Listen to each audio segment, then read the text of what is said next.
Hi guys! So for today's video, may nagpadala nga pala sa akin ng bulaklak. Oh yes! Tama pagkakarinig nyo guys, bulaklak. Tunay na bulaklak, hindi siya peke, okay? Hindi ko alam kung ilang red roses to, pero kayo na humusga. Ayoko magbilang dahil napapagod ako sa kakabilang kasi sa sobrang dami ng bulaklak na ito. Alam ko naman nakikinig silang lahat dyan. Sa mga tsismosa dyan, eto na ang pagkakataon nyo para malaman kung sino nagpadala sa akin. Well, bakit ko sasabihin? Secret nga, di ba? Bakit ko naman sasabihin? Eh di hindi nyo na ako pagchichismisan pag nalaman nyo, di ba? Basta feeling ko ngayon ay napakahaba ng hair ko mula EDSA hanggang sa Novaliches. Ay naku, nakalimutan ko nga palang padalhan o bigyan ng tip yung nagpadala sa akin dito na rider. Pero hayaan mo na, at least nakatipid ako at hindi niya naman ako kilala, di ba? Siyempre naman, hindi maialis sa atin ang magpa-picture at saka maggawa ng video at ilagay ito sa TikTok ko. Siyempre memories din to, di ba? After ko nga pala alisin ang mga bulaklak sa pagkakatali niya, mukhang hindi na sila nakakahinga kaya naman ayan na nga tinanggal ko na at nilagay ko na sa isang napakagandang flower vase. Habang ina-arrange ko nga pala itong mga red roses ko, ano ko naman red roses? Eto na nga, habang ina-arrange ko na nga itong mga red roses ko ay inaamoy-amoy ko pa siya. Gusto ko talagang damhin.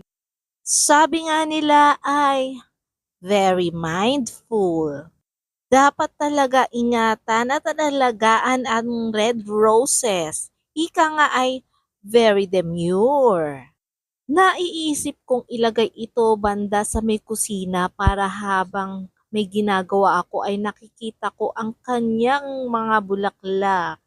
Ika nga, ang kasabihan ay very cutesy.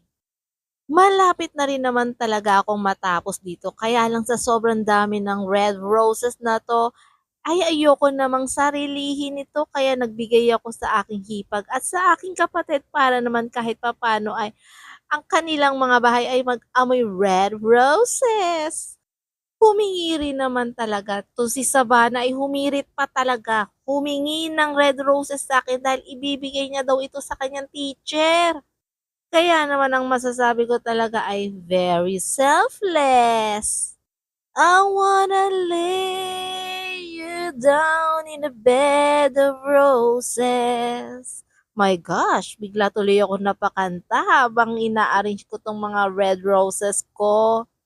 Napakanta pa talaga naman talaga. Alam mo habang kumakanta ako nga diyan, nagulat yung pamangkin ko si Savannah at iniisip niya bakit daw ako kumakanta habang inaayos ko ang red roses ko. Ang sabi ko naman wala ang pakialamanan, sarili-sarili lang yan. Hindi kita bibigyan ng red roses pag pinakailaman mo ko.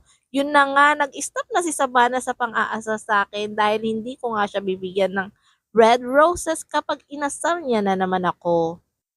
Bago nga pala matapos tong video na to na ginagawa ko, grabe no, humirit pa talaga itong aking mother.